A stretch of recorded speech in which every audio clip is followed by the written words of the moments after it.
Methods of charging. ठीक है, कल अपन ने पढ़ा था क्या प्रॉपर्टीज होती है चार्ज की। आज हम पढ़ने वाले हैं कि चार्ज किसी बॉडी को करते किस किस मेथड से हैं। एक चीज मैं फिर बता दूं, कल भी बताई थी मैंने वैसे, कि ये जो मेथड्स ऑफ चार्जिंग है ये आप पढ़ते ही रहोगे बार बार, कंडक्शन, इंडक्शन, इस टाइप के, फ्रिक्शन को छोड़ के। तो जैसे बच्चा नहीं होता 11th में वो करता है यार यूनिट एंड डायमेंशन में कि यार सर ये तो याद ही नहीं हो रही है, ऐसा पैनिक नहीं होना है। ठीक है ना, ये चलता ही रहेगा मेथड्स ऑफ चार्जिंग, इसलिए मैं इस टॉपिक को ज्यादा तवज्जो भी नहीं देता। ठीक है, पर फिर भी लिखिए। सबसे पहला है फ्रिक्शन, और सबसे प्राचीन भी है ये, सबसे पुराना भी है, फ्रिक्शन से चार्ज करना। अब जैसे आपके पास दो बॉडीज हैं, जैसे कि आपका ग्लास और आपके सिल की बाल। स्केल होता है ना आपका, अब स्केल को अगर बालों में रब करते हैं तो स्केल चार्ज हो जाता है। बेंजामिन फ्रैंकलिन के कन्वेंशन के अनुसार वो जो चार्ज स्केल पर आ रहा है वो एक्चुअली स्केल जो है वो लूज कर रहा है इलेक्ट्रॉन्स, तो उसके ऊपर कौन सा चार्ज आएगा? पॉजिटिव। ठीक है, और सिल्की हेयर पे नेगेटिव, ऐसा। तो ग्लास और सिल्की हेयर को जब रगड़ते हैं तो चार्ज क्रिएट हो जाता है फ्रॉम नोवेयर। ये बॉडी पहले चार्ज थी क्या? तुम्हारा जो स्केल होता है वो चार्ज था क्या? पहले नहीं था। रबिंग से क्या हुआ? वो चार्ज हुआ। अगर रबिंग से चार्ज हुआ तो कौन सी चीज, कौन सी प्रक्रिया ने काम किया? फ्रिक्शन ने। फ्रिक्शन ने क्या प्रोड्यूस करी? हीट। हीट एक एनर्जी का फॉर्म है, और अगर हीट एक एनर्जी का फॉर्म है तो एनर्जी इलेक्ट्रॉन को चाहिए, और इलेक्ट्रॉन जो है वो एक्साइटेड हो जाता है या बाहर भी जा सकता है। इस प्रकार से बॉडी क्या हो जाती है? चार्ज। किस मेथड से? फ्रिक्शन से। ये पहला हमारे पास सबसे प्राचीन है, सबसे एंशियंट है, जिस मेथड से बॉडी को क्या कर सकते हैं? चार्ज। दूसरा दूसरा मेथड है कंडक्शन। नहीं, हेयर पे ही, हेयर से स्किन पे नहीं जाता है, वो उसकी मर्जी है, हैं? इलेक्ट्रॉन स्केल से हेयर पे जाएगा, स्केल से निकल जाएगा, तभी स्केल पॉजिटिवली चार्ज होगा, सिल्क नेगेटिवली। ठीक है ना? एक्चुअली ये रियलिस्टिक बात नहीं है, वैसे वो सरफेस चार्ज डेंसिटी होती है, वो इलेक्ट्रॉन्स जो हैं वो सरफेस से दूर चले जाते हैं, दूसरे के सरफेस पे आ जाते हैं, फिर भी हम पार्शियली चार्ज बॉडी को चार्ज ही मान लेते हैं। खैर वो सारी जाते चीजें ना डीप है थोड़ी, तो आप उसको ऐसा मान लो कि उससे इलेक्ट्रॉन निकल गए, बाहर निकल गए, तो वो कैसी चार्ज हो गई? पॉजिटिवली चार्ज हो। अब हम दूसरा मेथड पढ़ रहे हैं, कंडक्शन। देखो, कंडक्शन के लिए बॉडीज कंडक्टिंग होनी चाहिए, और एक कंडक्टर के पास क्या होते हैं? फ्री इलेक्ट्रॉन्स होते हैं। यानी हर चीज के पास इलेक्ट्रॉन होते हैं, प्लास्टिक के पास भी हैं, लेकिन कंडक्टर कंडक्टर क्यों है? क्योंकि उसका इलेक्ट्रॉन जो है वो मूव करने के लिए फ्री है। जैसे किसी एक पेरेंट न्यूक्लियस को बिलोंग नहीं करता वो, ये इस न्यूक्लियस का नहीं होता जो फ्री वाला होता है, वो किसका होता है? सबका, वो कहीं भी घूम लेता है पूरे लेटाइस में। ऐसा इलेक्ट्रॉन कौन सा इलेक्ट्रॉन कहलाता है? Free electron. जैसे कुछ बच्चे पीजी में रह रहे हैं, पीजी में सबका अपना अपना पेरेंट कमरा है, एक एक कमरा, वो बच्चा उस कमरे से बाहर नहीं जाता, उस पेरी फ्री में घूमता रहता है कमरे। एक ऐसा पीजी है भाई, महान पीजी, सबका मिलनसार पीजी, उसमें क्या कर रहे हैं? सारे बच्चे किसी भी कमरे में चले जाते हैं, कोई, सब बच्चों के सब कमरे हैं, सब बच्चों के सब कमरे वाली हालत है उस फ्री इलेक्ट्रॉन की, वो किसी पेरेंट न्यूक्लियस को बिलोंग नहीं करता। ऐसे इलेक्ट्रॉन तो सबके पास होते हैं। तो कंडक्टर वो चीज है जिसके पास क्या होते हैं? फ्री इलेक्ट्रॉन होते हैं। इस बात को अपन बहुत बड़ा टेम्पलेट बना के आगे सेकंड चैप्टर में पढ़ेंगे, लेकिन फिलहाल के लिए कंडक्टर एक ऐसी डिवाइस है जिसके पास एम्पल अमाउंट में फ्री इलेक्ट्रॉन होते हैं, बस। अब क्या है कि जैसे आपको इसमें से एक बॉडी हम चार्ज ले लेते हैं, जैसे इसमें से एक बॉडी हम चार्ज ले लेते हैं, ये बॉडी है चार्ज, ये एक स्फीयर है, चार्ज कंडक्टिंग स्फीयर है, इसके ऊपर चार्ज है लेट से 8e, लेट से 8e चार्ज। एकदम आइडेंटिकल बॉडी दूसरी ले लेते हैं, एकदम ऐसी की ऐसी दूसरी बॉडी ले लेते हैं, एकदम ऐसी की ऐसी बॉडी ले लेते हैं, आइडेंटिकल, बना ही देता हूं मैं इधर, एकदम आइडेंटिकल ऐसी बॉडी ले लेते हैं, इसके ऊपर चार्ज नहीं है। हम क्या पढ़ रहे हैं कि किस मेथड से एक बॉडी को चार्ज किया जा सकता है? ये चार्ज नहीं है, ये अनचार्ज वाली बॉडी है, मैं लिख देता हूं, अनचार्ज है ये। अब क्या होगा बताओ? जब आप इनको कांटेक्ट में लाओगे, या तो इनको डायरेक्ट ऐसे कांटेक्ट में ले आओ, चिपका दो इनको, या फिर किसी वायर से इनको क्या करो? कनेक्ट कर दो। वायर भी कंडक्टिंग होना चाहिए। दोनों बॉडीज को क्या कर दिया आपने, कनेक्ट कर दिया। तो हाई पोटेंशियल से लो पोटेंशियल फ्लो होता है चार्ज, हाई टेम्परेचर से लो टेम्परेचर की तरफ फ्लो होता है हीट, हाई प्रेशर से लो प्रेशर की तरफ फ्लो होता है फ्लूइड। ऐसा ही होता है, ठीक। तो हाई पोटेंशियल बाद में पोटेंशियल वाले चैप्टर में पढ़ेंगे कि भाई इसका है, इसका तो है ही नहीं, इसके ऊपर चार्ज ही नहीं, तो यहां से चार्ज इसमें फ्लो होगा। और अगर ये दोनों आइडेंटिकल है, अर्थात दोनों की रेडियस आर है, तो लास्ट में इन दोनों पे चार्ज कितना आ जाएगा, 4e और 4e। तो पोटेंशियल क्या हो जाएगा इनका, इक्वल। ये किस मैकेनिज्म से आया हम बाद में देखेंगे, बाद में आइडेंटिकल नहीं है तो कुछ और होगा, बताते हैं। मैं सिर्फ फॉर्मूला लिखूंगा, उसको डिराइव करूंगा मैं बाद में, ठीक है। इन दोनों पे चार्ज कितना आ जाएगा, 4e और 4e। देखो इससे एक इलेक्ट्रॉन इधर गया, इलेक्ट्रॉन नहीं, एक पॉजिटिव चार्ज, ये एक पॉजिटिवली चार्ज बॉडी थी। पॉजिटिव चार्ज बॉडी मतलब इलेक्ट्रॉनों की कमी। और कल मैंने तुमको बताया था कि हमेशा इलेक्ट्रॉन ही फ्लो होगा। इससे एक इलेक्ट्रॉन एक्चुअली इधर जाएगा, तो इसके ऊपर 7e चार्ज रह जाएगा प्लस का, और इसके ऊपर प्लस ई आ जाएगा, फिर इसके ऊपर 2e आ जाएगा, 6e, 3e, 5e, 4e, 4e। अब वापस ऐसी सिचुएशन थोड़ी करने की कोशिश करेगी प्रकृति, तो इसके ऊपर 5e हो जाए, इसके ऊपर 3e, ये तो थोड़ी देर पहले थी ना। अभी अभी क्या था, इसके ऊपर 5e, इसके ऊपर 3e, फिर इसके ऊपर 4e, इसके ऊपर 4e। अब ऐसा थोड़ी होगा इसके ऊपर 5e था तो इसके ऊपर 5e क्यों लाएंगे अपन, भाई नेचर को फिर तब क्या दिक्कत थी, तब इसका क्यों हटाया, कोई कारण होता होगा ना। अगर दोनों आइडेंटिकल है तो दोनों के ऊपर क्या रहना चाहिए, इक्वल चार्ज रहना चाहिए। Is it clear guys, is it clear. अब हम इस कनेक्शन को तोड़ देंगे, अब हम इस कनेक्शन को तोड़ देंगे, और यहां पे दो ये वाले, इस कनेक्शन को तोड़ने के ऊपर इसके ऊपर +4e चार्ज हो जाएगा बच्चों, इस वाले पर कितना हो जाएगा, +4e। एक जितना ही बनाना है, ये प्लस प्लस वाले जो भी दिखा, ऐसे एक ही दिखाना, 1 2 3 4 ही दिखाने चाहिए यार, है ना। 1 2 3 यूनिफॉर्मली डिस्ट्रीब्यूट होंगे ये, ठीक है, कर लेना अपने हिसाब से। लो मैं यूनिफॉर्मली डिस्ट्रीब्यूट कर देता हूँ, 4 लोग, इसके ऊपर भी 4 लोग यूनिफॉर्मली डिस्ट्रीब्यूट कर देते हैं इस टाइप से। तो ये बॉडी पहले अनचार्ज थी, आज क्या है, चार्ज है। हम क्या पढ़ रहे हैं, मेथड्स ऑफ चार्जिंग। तो हमने चार्जिंग का एक और मेथड जान लिया कि कंडक्शन से। इन दोनों को आप चिपका भी देते ना, ये कंडक्टिंग वायर कंडक्टिंग मीडियम का ही तो काम कर रहा है, इनको आप चिपका दो चाहे, वो सेम फिनोमेनन हो जाएगा, 4 ही 4 ही हो जाएगा। लेकिन एक बच्चे ने पूछा है सर ये बराबर ना हो या आइडेंटिकल ना हो। ये वैसा ही है यार, कि जैसा मैं तुमसे ये कहूं कि ये कोई पात्र है और यहां पर जी एक जैसी शेप हो, साइज भी एक जैसा हो, और यहां पे कोई पात्र है। मैं कह रहा हूं कि फ्लूइड जो है वो हाई पोटेंशियल से लो पोटेंशियल की तरफ फ्लो करेगा, लेकिन इसकी औकात भी तो होती होगी कोई, एक तो वो, उसको कैपेसिटेंस में पढ़ेंगे। और दूसरी बात कि पोटेंशियल एक्चुअली एक डिफरेंट चीज है, वो हाई अमाउंट ऑफ चार्ज से लो अमाउंट ऑफ चार्ज पे नहीं फ्लो होता, वो हाई पोटेंशियल से लो पोटेंशियल होता है। और पोटेंशियल क्या होता है ये अपन सेकंड चैप्टर में जानेंगे। तो फिलहाल के लिए एक फॉर्मूला लिख देता हूं कि जो फाइनल चार्ज आएगा ना, जो फर्स्ट वाले पर फाइनल चार्ज आएगा वो होगा इनिशियल दोनों पे टोटल चार्ज, इसमें जैसे एक पे 8 था और दूसरे पे क्या था 0, दोनों पे मिला के इनिशियल चार्ज। जैसे किसी पे नेगेटिव है और किसी पे पॉजिटिव है, तो जोड़ेंगे कैसे उनको, एल्जेब्रिकली। जैसे 4e और -2e है तो कितना हो जाएगा वो 2e, एल्जेब्रा में जैसे जोड़ते हैं। Q total into radius of 1 upon में रेडियस ऑफ बोथ, ये हो जाएगा। Q1 फाइनल ये हो जाएगा, Q2 फाइनल बोलो, Q टोटल इंटू में रेडियस ऑफ 2 अपॉन में ये हो जाएगा भैया, ये हो जाएगा भैया। अब जैसे R दोनों पे बराबर हो तो R अगर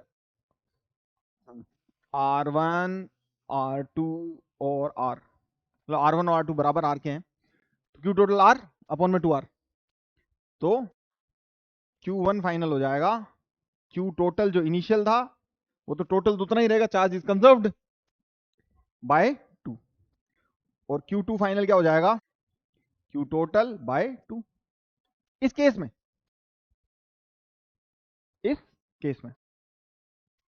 क्लियर है सभी बच्चों को?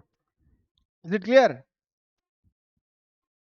R और R, 2R ऊपर हो जाएगा एक R, तो R से R कट जाएगा, 2 रह जाएगा, ठीक है। हाफ हाफ हो जाएगा, टोटल चार्ज का हाफ, टोटल चार्ज का हाफ हाफ हो जाएगा अगर आइडेंटिकल हैं तो। जी,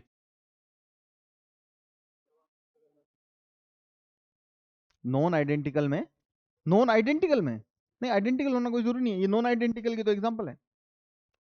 नॉन कंडक्टिंग में पॉसिबल नहीं है। नॉन कंडक्टिंग में क्यों नहीं पॉसिबल? क्योंकि इलेक्ट्रॉन फ्री नहीं है जाने को। क्या हो रहा था यहां पे, उसमें तो आइडेंटिकल थे एग्जांपल में, तो अगर ये आइडेंटिकल ना हो, अगर ये आइडेंटिकल ना हो, अगर आइडेंटिकल ना होने का क्या मतलब हुआ, दोनों की रेडियस क्या है, अलग, तो तभी तो R1 R2 लिखा है, तो ये फॉर्मूला लग जाएगा, तो ये लगे R1 और R2 बराबर हो जाएंगे, ये दोनों के लिए, सबके लिए आइडेंटिकल में ये R हो जाएगा, ये R और R, ये सर्वदा ट्रू है। आइडेंटिकल होना तो इसका एक केस हो गया ना यार, हमसे, आर यू श्योर? ठीक है, जैसे इसका एग्जांपल ले लेता हूं, मान लीजिए कि आपके पास एक कंडक्टिंग स्फीयर है, उसके ऊपर Q1 चार्ज है, दूसरा कंडक्टिंग स्फीयर है जो पहले से ही चार्ज है और उसके ऊपर Q2 चार्ज है। इसको आपने किसी वायर से कनेक्ट किया, ठीक, इन पे फाइनल चार्ज बताओ, आइडेंटिकल है ये? नहीं यार, आइडेंटिकल हैं ये, जिस तरफ ज्यादा चार्ज होगा उसका कोई मतलब लेना नहीं, नहीं है, उसका कोई लेना देना नहीं है। आइडेंटिकल है तो कितना हो जाएगा, Q1 प्लस Q2 बाय 2 पहले पे, और दूसरे पर भी Q1 plus Q2 by 2। What is Q1 plus Q2? Initial charge of the system, Q total by 2। बहुत आसान बात है, डन, पक्का। अगर आइडेंटिकल नहीं होते तो वो रेडियस वाला फॉर्मूला लगाते। चलो लो एक और कर लो फॉर द कॉन्फिडेंस सेक, ये चलो आइडेंटिकल ले लेते हैं, ठीक है।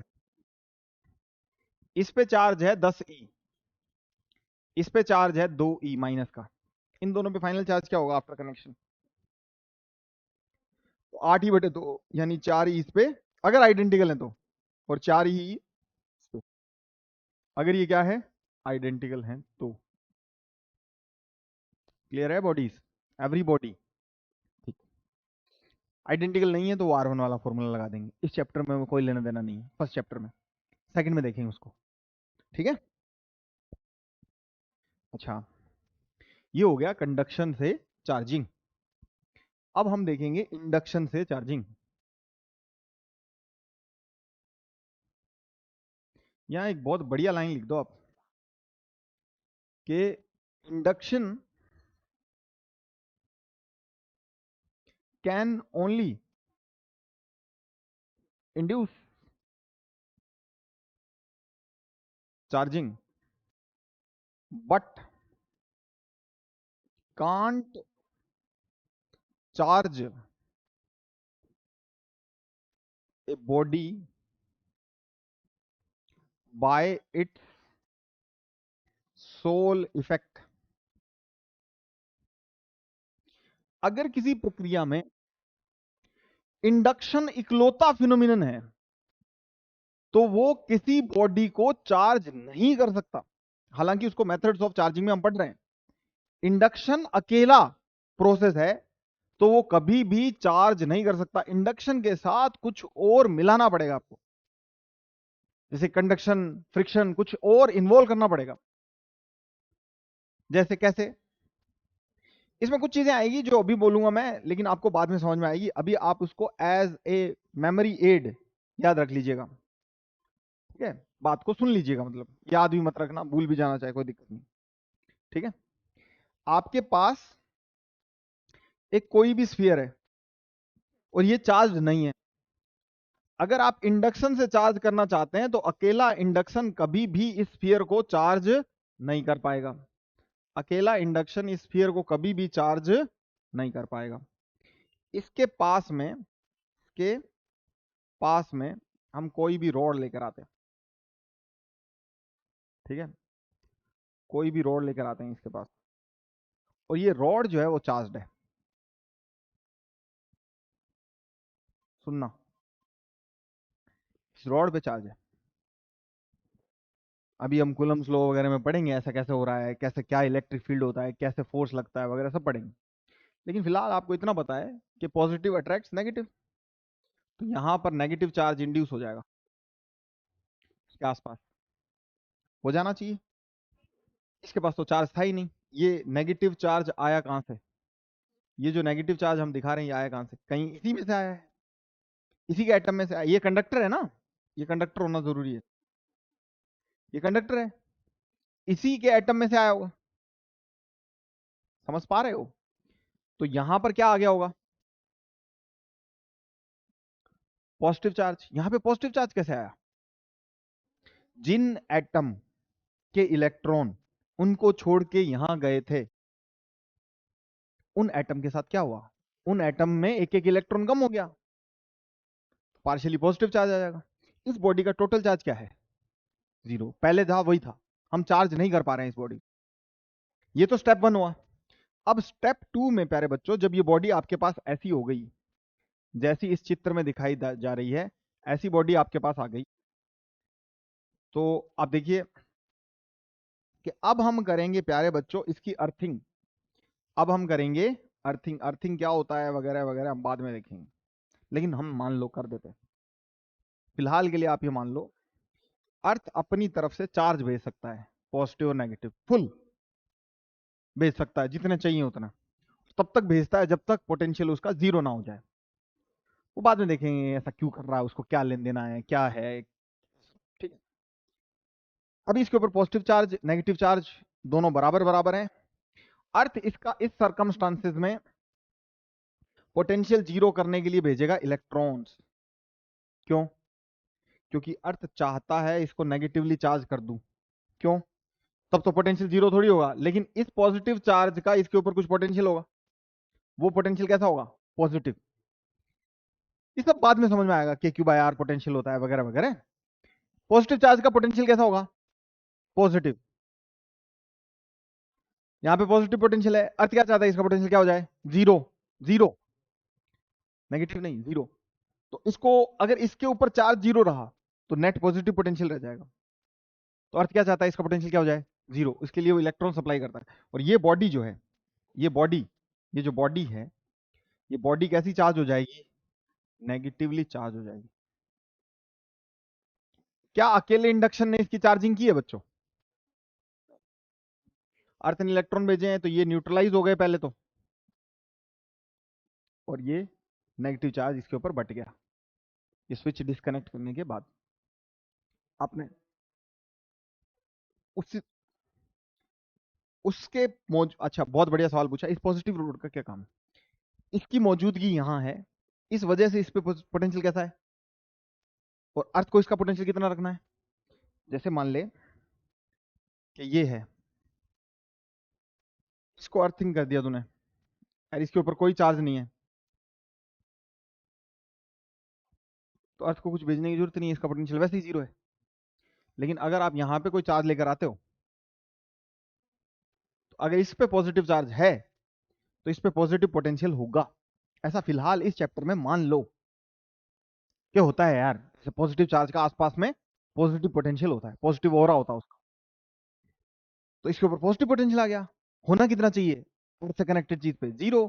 तो अर्थ इसको नेगेटिव पोटेंशियल देगी अपनी तरफ से, नेगेटिव पॉजिटिव मिला के कितना कर दे? 0। इसलिए नहीं, फिर हमेशा हमेशा के लिए चार्ज हो जाएगा ना, फिर आप इससे कनेक्शन काट दो, तो अब अर्थ के पास तो कोई है ही नहीं कोई चीज, अरे इसको पहले चार्ज कर दिया उल्लू बना के अर्थ को, ये चार्ज बॉडी हो गई। इसके इलेक्ट्रॉन तो इसके पास ही रह गए ना, फिर काट दिया तो कनेक्शन। क्या इंडक्शन ने अकेले ने चार्ज किया? इंडक्शन की औकात है? नहीं। एक्चुअली आप जो घर पे एक्सपेरिमेंट करते हैं, ग्लास रॉड वाला, ये ग्लास है, ध्यान से सुनना, मेरे को बताना। और यहाँ पे कोई पेपर है, इस पेपर के यहाँ पे कौन, ये ग्लास पॉजिटिव है मान लो, तो यहाँ पे कौन सा चार्ज आएगा? और यहाँ पे पॉजिटिव आएगा। आप इलेक्ट्रोस्टैटिक्स की पावर देखो, स्टैटिक चार्ज की, स्टैटिक इलेक्ट्रिसिटी की शक्तियां देखो आप, कि ये कागज चार्ज्ड भी नहीं है, ये कागज चार्ज भी नहीं है। Q1 Q2 Q2 है ही नहीं, लेकिन क्योंकि नेगेटिव चार्ज ज्यादा पास में है और पॉजिटिव चार्ज दूर है, कुल मिला के क्या लगेगा? अट्रैक्शन। ये माइनस यहाँ क्यों आए इंडक्शन से? क्योंकि पॉजिटिव ने नेगेटिव को क्या, हाँ, उसके पास में हमेशा अपोजिट आएगा, पॉजिटिव आ जाएगा। हाँ, ये इसको खींचेगा ना इन इलेक्ट्रॉन्स को, अगर ये नेगेटिव होता तो इलेक्ट्रॉन्स को फेंकता।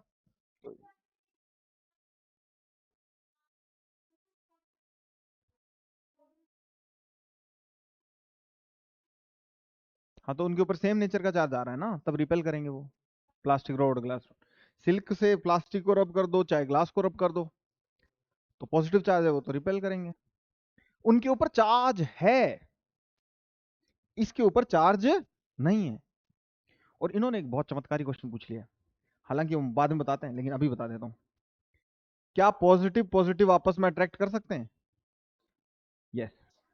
अगर एक बहुत बड़ा चार्ज हो तो, या इंडक्शन का जो फिनोमिनन है वो डोमिनेंट हो तो। इसको मैं कूलम्स लॉ में बताना चाहता हूं आप लोगों को, अभी आपका मजा खराब नहीं करना चाहता, शांति रखिए, ठीक है? अरे ये बोल रही हैं कि पॉजिटिव रॉड है, पॉजिटिव वो ग्लास है, तो इस पे इंडक्शन का प्रभाव क्यों नहीं आया? क्योंकि इन पे पॉजिटिव चार्ज था भाई, कागज पे तो कुछ नहीं था ना। हाँ, ऐसा भी हो सकता है, पॉजिटिव पॉजिटिव क्या कर सकते हैं, अट्रैक्ट भी कर सकते हैं। वो कब करते हैं, क्या कर सकते हैं, वो अपन बाद में देखेंगे। और कोई query? Done. Induction done. Induction के बारे में कुछ ऑब्जेक्टिव सवाल आ सकते हैं, उसमें से पहला तो यही है कि फेसिंग एंड पे हमेशा अपोजिट चार्ज आएगा। पहला लिख देता हूँ, facing end will have opposite charges,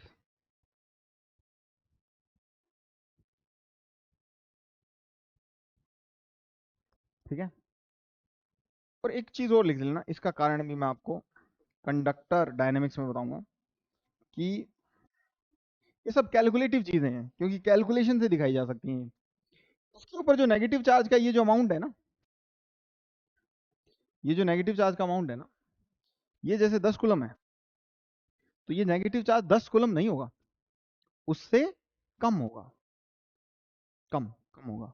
ये जो नेगेटिव चार्ज है ये 10 कूलम से कम होगा। तो एक और चीज लिख लो, इंडक्शन में दूसरा पॉइंट ये है कि कि ड्यू टू इंडक्शन,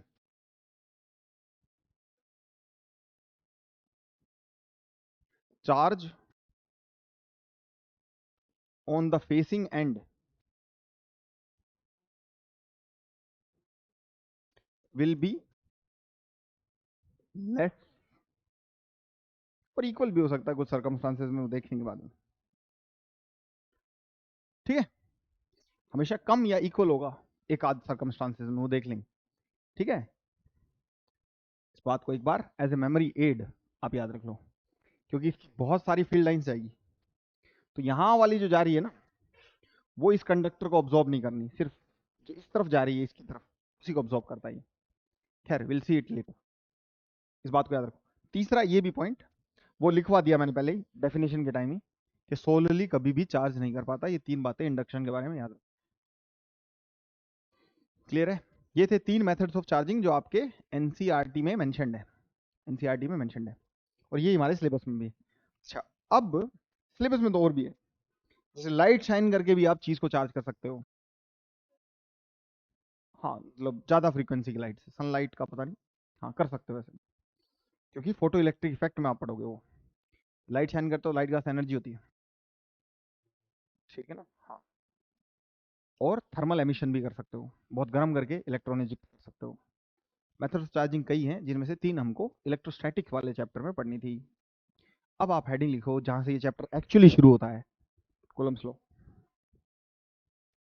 अब हेडिंग लिखिए Coulomb's law, very important, very very important.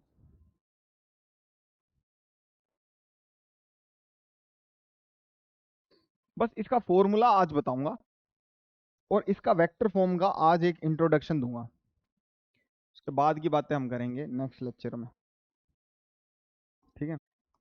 और यही काफी बड़ा होने वाला है कूलम्स लॉ। कूलम्स साहब कहते हैं, ये क्या कर रहे थे ना, न्यूटन अपना फॉर्मूला लिख रहे थे ना, साइड वाली मेज पे ही बैठे थे, तो इन्होंने कॉपी करके वही कभी लिख दिया। उन्होंने लिखा GM1 M2 अपॉन में R², इन्होंने लिख दिया KQ1 Q2 अपॉन में R²।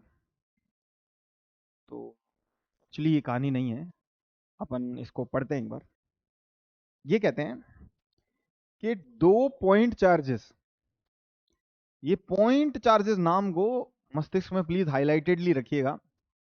2 point charges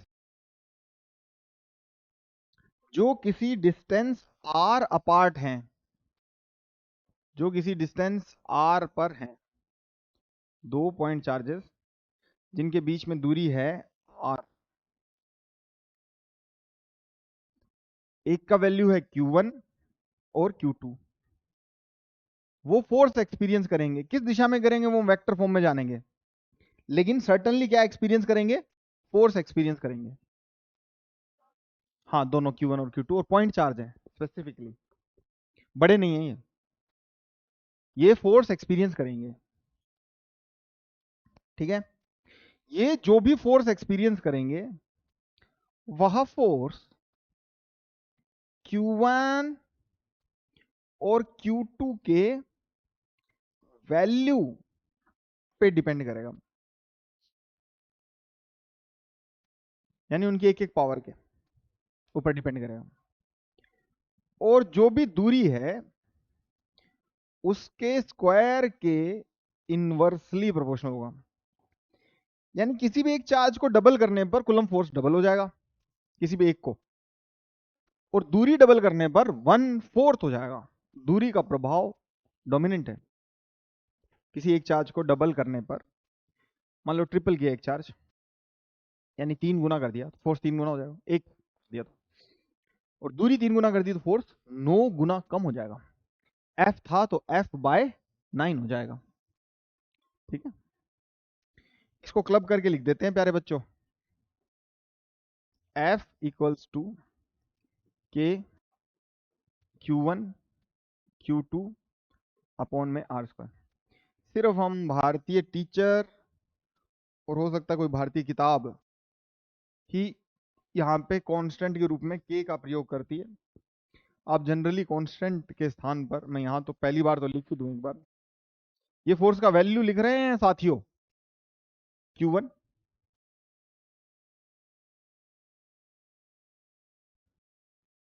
Q2 upon में 4πε0, यानी जो K लिखा था हमने वो एक्चुअली 1/4πε0 है, इनटू में R²।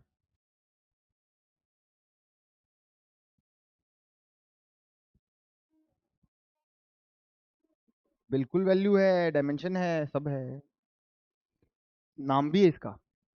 पहले क्या जानना चाहोगे?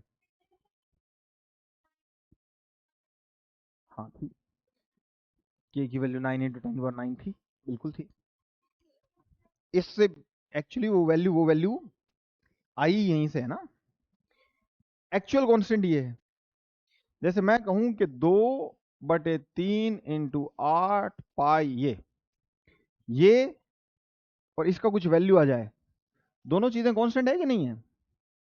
वेरी ऑब्वियस कांस्टेंट है, तो हम उसको K लिख देते हैं, एक्चुअल कांस्टेंट ये है, ठीक है। ये लोग क्या है, ये तो बहुत सारे सवाल करेंगे हम, ये लोग क्या है ये तो हम जान ही जाएंगे, जान के ही मानेंगे। ये इग्नोर ना हो जाए, इसके लिए मैं सबसे पहले इसको बताने की कोशिश करता हूं, फिर अपन वेक्टर फॉर्म करेंगे। अच्छा, मैं एक चीज बता दूं आपको, आपको पता नहीं समझ में आएगा, पसंद आएगा कि नहीं आएगा, और मुझे ना किसी और किताब से ये अपेक्षा भी नहीं थी, एनसीईआरटी ऐसी कहानी कर सकती थी, एनसीईआरटी ने कर दी। एनसीईआरटी बहुत जबरदस्त बुक है और बहुत डीप बुक है। जे थॉमसन कब हुए? बहुत बाद, 1900 के बाद। जे थॉमसन भी क्या फाइंड कर पाए? E/m, इलेक्ट्रॉन का डिस्कवरी किया था उन्होंने। ये भी उन्होंने कैसे फाइंड किया, ये इसी साल के कोर्स में अपन फिजिक्स में जानेंगे। मैं स्किप नहीं करूंगा उस पार्ट को, मेरा बहुत अच्छा लगता है मुझे पर्सनली। जे थॉमसन जब 1900 के बाद ये सब डिस्कवर कर रहे हैं, मुझे नहीं पता 1900 कितना, डेटा याद नहीं। ये जो फिजिक्स पढ़ रहे हो आप, जे थॉमसन ने भी इलेक्ट्रॉन का चार्ज मेजर नहीं किया, उन्होंने E/m ये मेजर किया था। क्योंकि जब पार्टिकल के बारे में ही नहीं पता तो उसका मास और चार्ज दोनों ही नहीं पता ना हमको। प्रॉपर्टीज ऑफ चार्ज में आप ये बात लिखते ही हैं, एक चीज के पास मास होता ही होता है, अगर वो चीज है, अगर वो पार्टिकल है तो उसके पास मास होता ही होता है।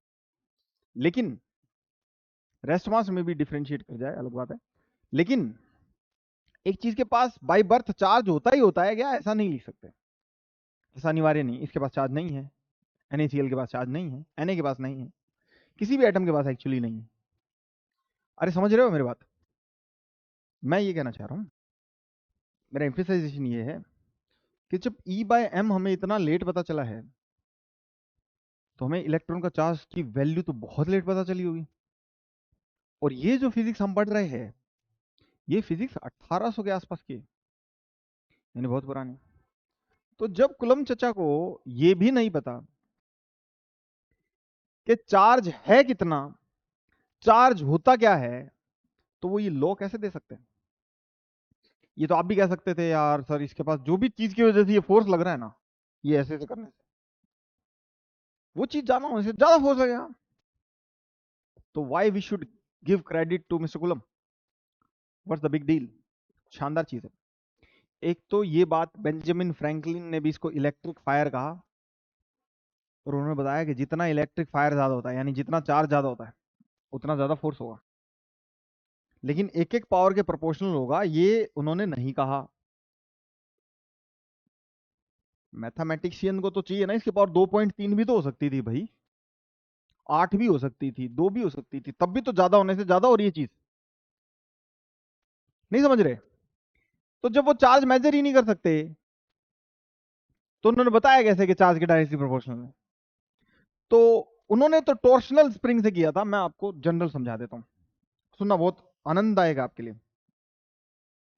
कि मान लो आपने ना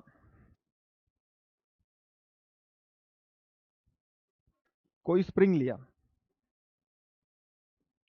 उसके साथ कोई मास आपने अटैच किया, उसके साथ कोई मास आपने अटैच करा, ठीक है? या फिर आप एक काम करो, दो स्प्रिंग ले लेते हैं, दो मासेस ले लेते हैं। एक फिजिसिस्ट का फेवरेट टॉय होता है स्प्रिंग मास, उसको हम एक स्प्रिंग से कनेक्ट कर देते हैं, उसको हम एक स्प्रिंग से कनेक्ट कर देते हैं। ये नेचुरल लेंथ पे है जी, ठीक है? ये कहां पर है? नेचुरल लेंथ पर है, इनके ऊपर कोई चार्ज नहीं है। अब मान लो आपको पता है कि चीजें चार्ज हो जाती हैं, पहले बहुत खर्चा करते थे, गोल्ड लीफ से देखते थे कि चार्ज कितना है एक्चुअली।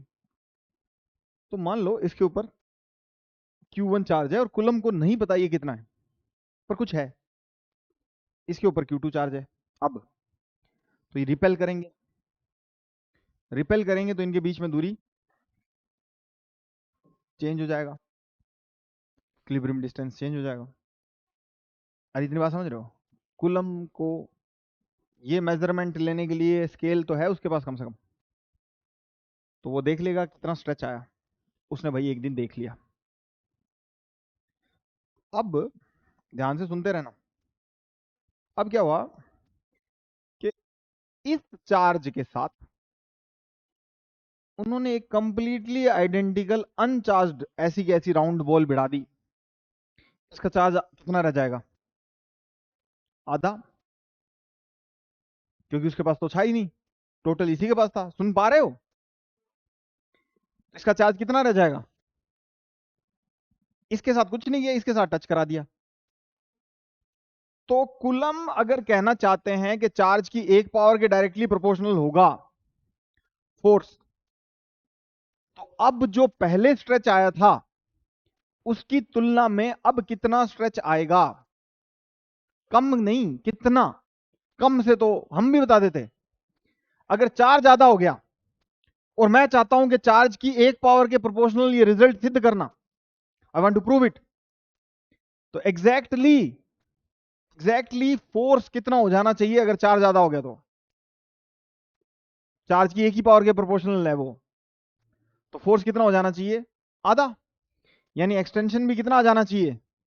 पूर्व का आधा। अरे मुझे, मान लो मैं आपको पहले ही लॉ दे देता हूं, कूलम की जितनी मेहनत नहीं करनी आप, और मैं पहले ही बोल देता हूं, और मैं बोल देता हूं साबित कर दो बस। साबित करने के लिए एक्सपेरिमेंट करने गए आप, तो ये कैसे साबित करोगे? ये चार्ज आधा होने के बाद इस चार्ज की एक पावर के डायरेक्टली प्रोपोर्शनल है फोर्स, तो फोर्स कितना हो जाना चाहिए? आधा होना चाहिए। आधा होना चाहिए, तो के एक्स में एक्स आधा हो गया, x/2, यानी आधा स्ट्रेच आ जाना चाहिए। किसका आधा? जो पहले आया था,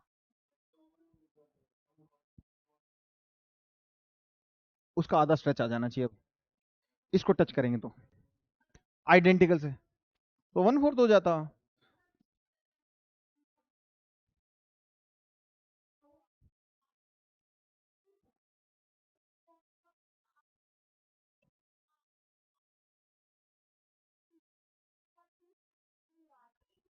तो लगा दो Q1 पे दूसरी बोल, तो 1/4 हो जाएगा।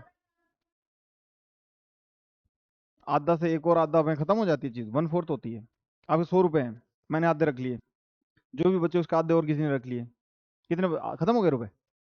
पड़े हैं अभी, फिर उसके भी आधे रख लिए। अब पड़े हैं, पड़े हैं 12.5 रुपए। पहले 100 थे, 50 हो गए, 25 हो गए, 12.5 हो गए, अब पड़े हैं। और आधे ले लिए, अब पड़े हैं। और आधे ले लिए, अब पड़े हैं। कितने तक ले सकते हैं आधे? अनंत तक। ठीक है ना? आपके पास लास्ट में कंगाल ही कर दिया, विजय माल्या बना के छोड़ा, आपको बैंक कर दिया। अब इतने रुपए छोटे हैं, इसका आधा हो सकता है? हाँ। कब तक चलेगा ये सिलसिला? अनंत। क्लियर है गाइस? आई होप आपको क्लियर हुआ कि कुलम ने कितनी महान बात की। उन्होंने एक्चुअली टॉर्शनल स्प्रिंग से देखा था, घूमने वाले से। ये एनसीईआरटी लिखती है, और क्या शानदार लिख रही है वो, क्या चीज वो हाईलाइट कर रहे हो देखो। वो कह रहे हैं कि हमारे रीडर्स को ये बात पता चलनी चाहिए कि कुलम के पास ये एक्सेसरीज उपलब्ध नहीं थी कि वो चार्ज का मेजरमेंट ले सके। तब भी उसने ये बता दिया कि चार्ज की एक पावर के डायरेक्टली प्रोपोर्शनल है ये force. What A line by NCERT. ठीक है, दूरी का तो हम बता सकते हैं, डबल लेंथ का स्प्रिंग ले लेंगे और आधी लेंथ का स्प्रिंग ले लेंगे तो। अरे आपको क्लियर है? तो ये कुलम्स लॉ है। इसमें एक शब्द इस्तेमाल किया है एप्सिलॉन नॉट। इसका क्या मीनिंग है? इसका नाम है पर मीटी वीटी ऑफ फ्री स्पेस। चलो मैं इसके बारे में और कूलम्स लॉ का वेक्टर फॉर्म कल पढ़ाऊंगा। ठीक है।